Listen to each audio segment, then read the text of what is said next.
우리는 어저께 로마서 10장 15절까지 보았는데요. 다시 15절을 한번 더 보겠습니다. 보내심을 받지 아니하였으면 어찌 전파하리요.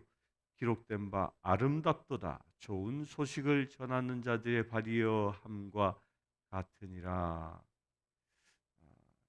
아름답도다. 이사야서 52장 7절의 말씀을 인용해서 사도 바울이 기록하고 있는 건데, 사도 바울의 입장에서 보면 그 아름다움이 뭐냐? 우리 인생을 살아가는 그 인생의 그 아름다운 모습은 어디에서 나타나느냐? 사도 바울의 입장은 그 성령 하나님의 입장이죠. 좋은 소식을 전하는 발, 그 좋은 소식을 전하는 그 발걸음, 곧 좋은 소식을 전하는, 복음을 전하는 삶을 살아가는 전도의 행렬, 이것을 보고 아름답다라고 말하고 있습니다. 우리 인간을 하나님이 가장 아름답게 보시는 그 현장, 저와 여러분들을 가장 아름답게 여겨주시는 그 삶의 자리, 그 자리가 어떤 자리요? 복음을 전하는 자라. 복음을 전하는 현장인 것입니다. 내가 외적으로 아무리 잘 꾸몄어도, 화장을 하고 좋은 옷을 입고 향수를 뿌리고 아무리 나의 외모를 잘 가꾸었다 할지라도 내가 하나님 보시기에 아름다운 자리에 서 있지 아니한다면 그 삶은 하나님 보시기에 아름답지 않은 것입니다. 그러나 내가 비록 남루한 옷을 입고 있어도, 내가 비록 고급 차는 타지 못해도, 내가 비록 지식이 뛰어나지 못해도, 내가 비록 외모가 출중하지 못해도 복음을 전하는 자리에 내가 서 있다면 하나님은 그 사람을 아름답게 보신다는 것. 오늘 여기 한번 도전 받았으면 좋겠습니다. 여러분들 오늘 하루 6월 11일을 살아가고 있는 여러분들의 하루를 하나님께서 바라보실 때에 와, 아무개의 삶이 너무 아름답다라는 그런 칭호를 얻게 될 수 있게 되길 바랍니다. 그렇게 아름다운 복음을 전하는 것, 그 전하는 것이 무엇이냐? 16절 봅니다. 그러나 그들이 다 복음을 순종하지 아니하였도다. 이사야가 이르되 주여 우리가 전한 것을 누가 믿었나이까 하였으니, 그러므로 믿음은 들음에서 나며 들음은 그리스도의 말씀으로 말미암이니라. 그렇게 아름다운 행렬을 통하여 복음을 전하였지만 그 복음을 전하였어도 내가 10사람에게 복음을 전하였다면 그 10사람 모두가 다 복음을 받는 순간 말씀에 순종하지는 않는다는 겁니다. 그래서 많은 사람들이 전도하면서 이것 때문에 실망하고 전도의 동력을 잃어버리는 경우가 있습니다. 그러나 그럼에도 불구하고 복음은 전해져야 하는 겁니다. 복음을 전하는 것은 그 전함으로 인하여 그 복음을 받고 안 받고는 그 사람의 문제인 겁니다. 내가 그 사람이 받아들이던 말씀에 순종하든 불순종하든 간에 내가 그에게 복음을 전함으로 인하여 내 삶이 아름다워지기 때문입니다.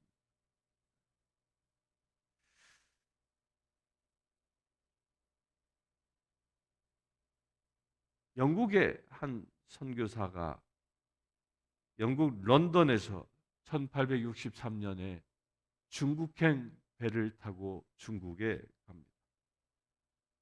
그리고 그는 중국에 도착을 해서 신혼이었습니다. 결혼한 지 얼마 안 돼 중국 선교사로 파송받아 왔으니, 그렇게 신혼을 중국 선교지에서 보내던 차에 그의 아내가 풍토병에 의하여 1년 만에 1864년에 중국 땅에서 죽음을 맞이합니다. 그리고 그 다음 해에 이 젊은 청년 선교사는 1865년도에 배를 타고 복음의 불모지라 불려졌던 이 조선을 향하여 옵니다. 첫 번째 왔던 곳이 백령도였다고 합니다. 그 백령도에 와서 복음을 전하다가 다시 배를 타고 중국으로 돌아갑니다. 그리고 그는 그 다음에 1866년에 저너럴 셔먼 호를 타고서 통역관으로, 그가 그동안 한국어를 공부했기 때문에 통역관으로 그 배를 타고 조선 땅으로 들어옵니다. 그래야 그 배는 대동강을 거슬러서 평양 언저리에 기착하게 됩니다. 그때 이 대원군의 세국 정책에 의하여 그 제너럴 셔먼 호는 조선의 군대의 공격을 받게 되고 그 배는 불타게 됩니다. 거기서 불타는 배에서 성경 한 권을 품에 안고 육지로 올랐던 그 선교사가 조선 병졸들에게 참수당하여 죽습니다. 그 사람이 바로 토마스 선교사였습니다. 이 사람은 복음을 전하기 위하여 목숨을 버렸고요. 그가 대동강변에서 흘린 그 피는 결국 그 순교의 피가 1907년 평양 대부흥을 일으키는 놀라운 순교의 피가 되어지게 됩니다. 하나님은 사람의 눈으로 볼 때에는 그 토마스 선교사의 그 행렬은 죽음의 행렬이었지만 하나님의 눈으로 볼 때에는 그 토마스 선교사의 행보는 아름다운 행보였습니다.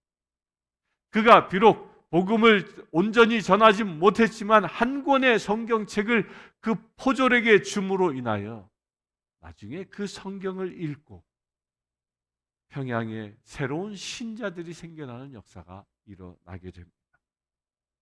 이렇게 복음은요, 누군가로부터 전해질 때에 그 전해지는 복음을 누군가가 듣게 되어지는 겁니다.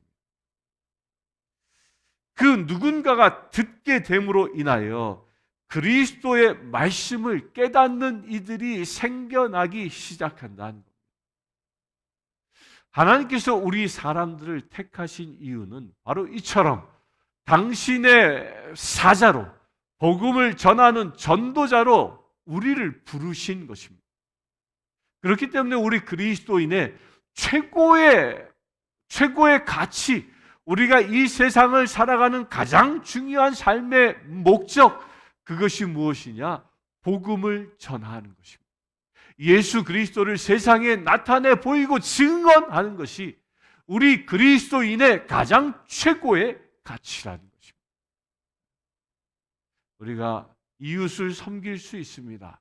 구제할 수 있습니다. 그들을 도울 수 있습니다.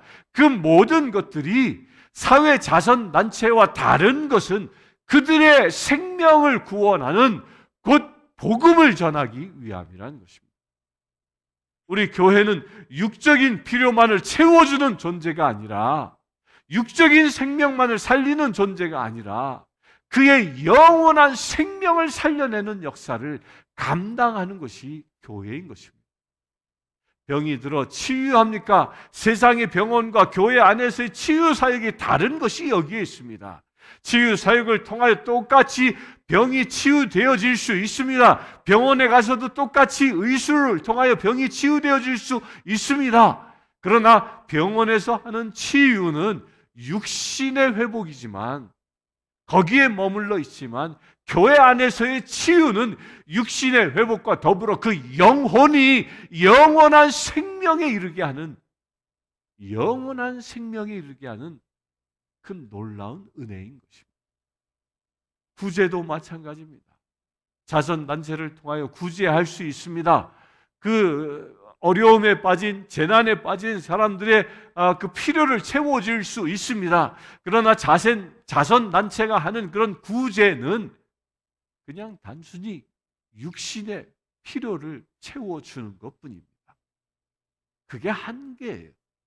물론 그것이 잘못된 건 아닙니다. 그걸 해야 합니다. 그것을 또한 해야 하기 때문에 교회도 그렇게 이웃을 섬기는 일들을 합니다. 그러나 자선단체와 교회가 하는 그 섬김, 봉사의 차이는, 자선단체는 육신의 필요만을 채워주지만 우리 교회에서 하는 봉사는 그의 영혼의 구원이 목적인 것입니다. 그래서 교회 선교단체들이 복음을 전하는 곳에 이런 병원도 세우고 학교도 세우고 고아원도 세워 모든 자선 활동을 다 합니다. 그런데 거기에 무엇이 들어갑니까? 복음이 들어갑니다. 학교를 세우면 미션 스쿨이라 해서 예배를 그 가운데 집어넣죠. 그래야 학교에 입학한 모든 학생들이 복음을 듣게 하고 예배할 수 있도록 전도의 현장이 된다는 겁니다. 병원을 세웁니다. 그 병원은 일반 병원과 다르지요. 다른 것이 하나 있습니다. 뭡니까? 그 병원 안에 예배실을 세우고 원목을 세워서 육신의 의사는 병을 치유하고 원목은 그의 영혼을 치유하는 일을 감당하는, 이게 교회가 하는 일이라는 겁니다. 따라서 그 모든 일들은, 교회의 모든 일의 궁극적인 목적은 영원한 생명을 나누어 주는 것에 있다는 것. 그 영원한 생명을 나누는 것은 무엇으로부터 시작되어진다고요? 복음은 믿음을 듣게 하는 데서. 그래야 하여 믿음은 들음에서 나며 들음은 그리스도의 말씀이라. 누군가가 복음을 전해주는 자가 있어야 복음을 들을 수 있고, 그 복음을 들을 수 있을 때에 예수 그리스도를 영접하는 역사가 일어나는 것입니다. 복음을 전하는 것은요, 아주 간단합니다. 예수님을 전하는 겁니다. 안타깝게도 많은 사람들이 복음을 잘못 전하는 경우가 있어요. 그 첫 시작을 이렇게 얘기합니다. 교회 나오세요. 교회 나오세요는 복음이 아닙니다. 예수 그리스도가 당신을 사랑하십니다.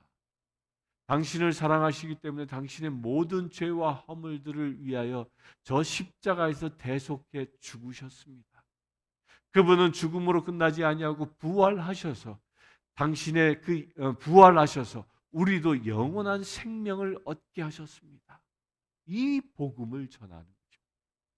이 복음을 전할 수 있게 되길 바랍니다. 18절 봅니다. 그러나 내가 말하노니 그들이 듣지 아니하였으나 그렇지 아니하니 그 소리가 온 땅에 퍼졌고 그 말씀이 땅끝까지 이르렀도다 하였느니라. 우리가 그렇게 복음을 전하였어도 그 자리에서 아멘으로 사람들이 바로 순종하며 받아들이지 않을 수 있습니다. 그런데 그 소리는, 그렇게 복음을 전하는 소리는 하나의 메아리로 끝나지 않고 온 땅에 퍼지고 땅끝까지 전해지게 된다는 겁니다. 무엇을 통하여? 나의 복음의 선포를 통하여. 이 말씀이 시편 19편 4절에 기록되어져 있습니다. 한번 찾아보겠습니다. 시편 19편 4절.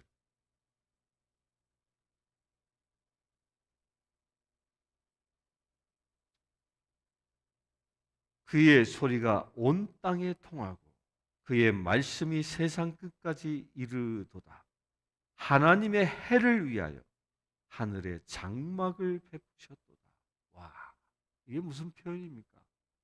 우리가 복음을 전하면 그 소리가 온 땅에 통하게 되고, 그 온 땅에 통할 때에 하늘에 장막이 베풀어진다. 이 장막이 뭐예요?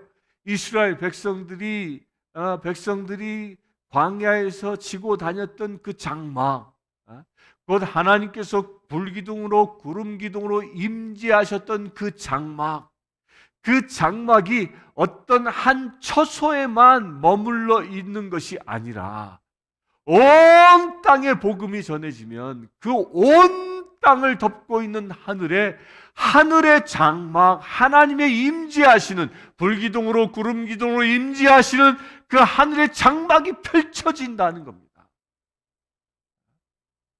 그 하늘의 장막을 피는 자가 누굽니까? 저와 여러분들이라는 거예요. 우리가 밟고 서는 곳마다, 우리가 만나는 사람마다 복음을 전하는 그 현장이 뭐예요? 장막이 펼쳐지는 현장이 된다는 거예요. 여러분들 큰 텐트 쳐보셨습니까? 큰 텐트, 이제 군대에 가면 이 군용 막사를 텐트로 야전에 나가면 칩니다.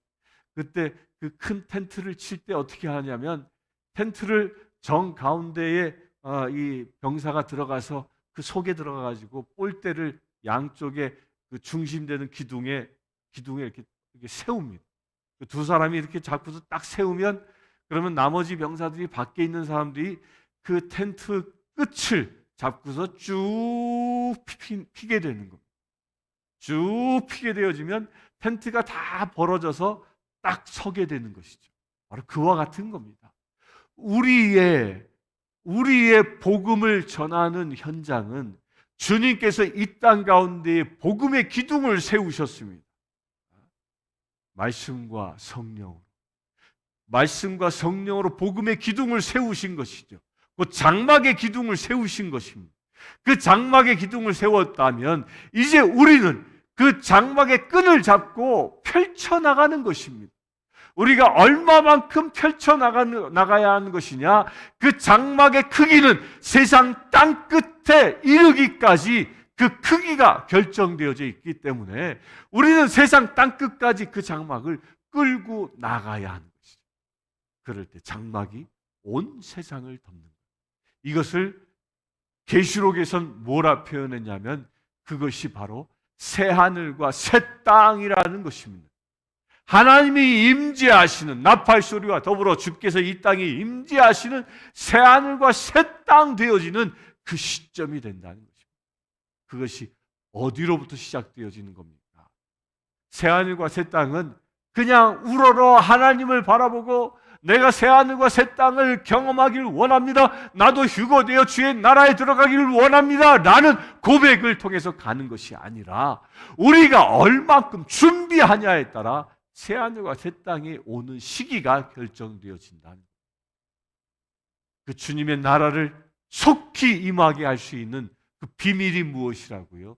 복음을 전하는 그 아름다운 전도의 행렬을 통해서 이루어진다는 거예요.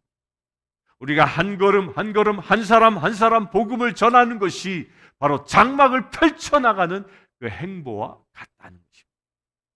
오늘 그와 같이 그 아름다운 행보, 하나님의 장막을 펼쳐나가는 놀라운 행보가 여러분들에게 이루어지길 축원합니다.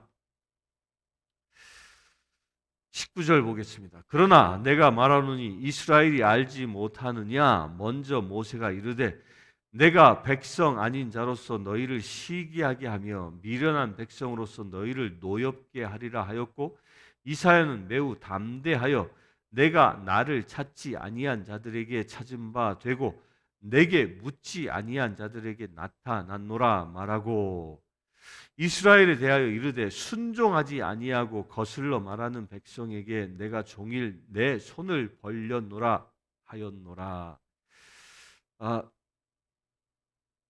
이 말씀은 19절의 말씀은 신명기서 32장 21절의 말씀을 인용해서 쓰고 있습니다. 또한 20절의 말씀은 이사야서 65장 1절의 말씀을 인용해서 쓰고 있고요. 또 21절의 말씀은 순종하지 아니하고, 이 말씀은 이사야서 또한 65장 2절의 말씀을 인용해서 쓰고 있습니다. 이 말씀은 다 구약의 말씀을 인용해서 쓰고 있는데, 이 구약의 말씀을 인용해서 쓰고 있는 이유가 있습니다. 그 이유가 뭐냐면 이스라엘이 알지 못하였느냐, 이 말에 있는 거예요. 지금 로마에 있는 유대인들에게 지금 얘기하고 있는 겁니다. 유대인들에게 이스라엘 너희들 이스라엘 백성들이요, 이 복음이 땅 끝까지 져야 하는 것을 이스라엘 백성들 너희들이 금시초문이냐? 아니다. 처음 듣는 이야기가 아니다. 이미 모세를 통하여 이스라엘을 통하여 수도 없이 강조되어진 말씀들이었다. 그런데 문제는 뭐예요? 이방까지 복음이 전해지는 그 이유는 너희들이 복음을 거절함으로 인하여 그 내 백성이 아닌 자들이 복음을 받아들여 그들이 하나님의 축복을 보는 것을 통하여 너희들이 시기심을 잃게 하고 미련한 백성으로 너희를 노엽게 하는 새로운 자극을 주기 위하여 이방인들에게 하늘의 큰 은혜가 부어진다는 겁니다. 예수님의 복음을 듣기를 거절한 사람들에게 주시는 경고입니다. 이건 지금 우리에게도 마찬가지입니다.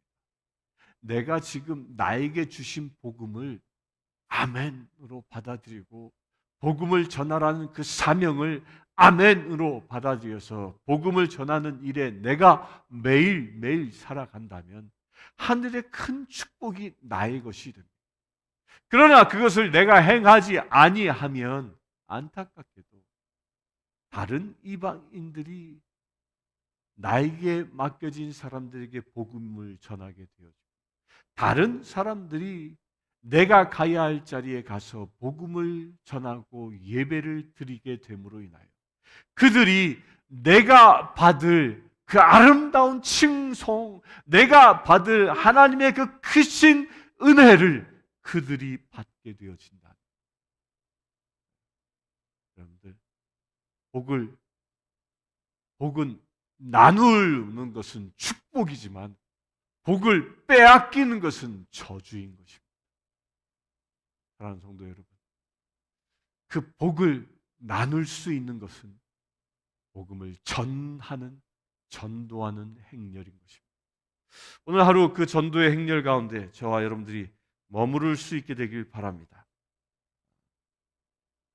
온전히 순종하여 주님의 말씀에 순종하여 주님이 내미신 손을 붙잡고 나아갈 수 있는 저와 여러분들 되길 바랍니다. 네, 오늘도 주님의 장막을 땅 끝까지 펼쳐나가는 그 아름다운 행보가 이루어질 수 있게 되기를 진정으로 바라고 또한 축원합니다.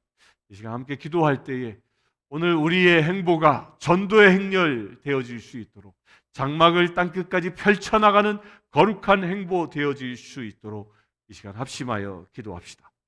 주 아버지 하나님, 주님만 찬양하길 원합니다. 우리의 삶 가운데 주님 함께하여 주심을 감사합니다. 우리를 구원하여 주셔서 우리에게 주께서 말씀으로 임하여 주셔서 우리를 통하여 말씀을 전할 수 있는 전도자의 사명을 주심을 감사합니다. 아버지 하나님, 그 사명을 감당하는 믿음의 세대기를 원합니다. 오늘 주신 말씀처럼 세상 땅끝까지 주의 장막을 펼칠 수 있는 거룩한 행보, 아름다운 행보가 오늘 이루어지기를 원합니다. 주 성령 하나님, 우리 가운데 온전히 임하여 주시옵소서. 모세의 장막 가운데 불기둥으로 구름기둥으로 임하셨던 하나님, 오늘 우리의 삶 가운데 임하여 주시옵소서. 말씀과 성령으로 임하셔서 우리의 행보가 그 말씀과 성령을 나누고 베풀 수 있는 거룩한 행보 되게 하여 주시옵소서. 그래, 우리의 오늘 하루의 삶이 하나님 보시기에 아름다운 삶, 하나님 보시기에 기뻐하는 삶 되게 하여 주시옵소서. 우리 주 예수 그리스도의 이름으로 기도드리옵나이다. 아멘. 지금은 우리 주 예수 그리스도의 은혜와 하나님의 크신 사랑과 성령님의 감화 감동 교통 치유하심이 이 시간 예배하는 주의 사랑 모든 지체들 위해 지금부터 영원토록 함께 하실지어다. 아멘. 아프리카 케냐의 마소교 교회의 고아원생 줄리우스는 남자아이입니다. 줄리우스는 초등학교 5학년이며 장래 교사가 되는 것이 꿈입니다. 이 아이는 매달 학비와 점심 식사 비용으로 30불이 필요합니다. 이 아이의 후원자를 찾고 있습니다.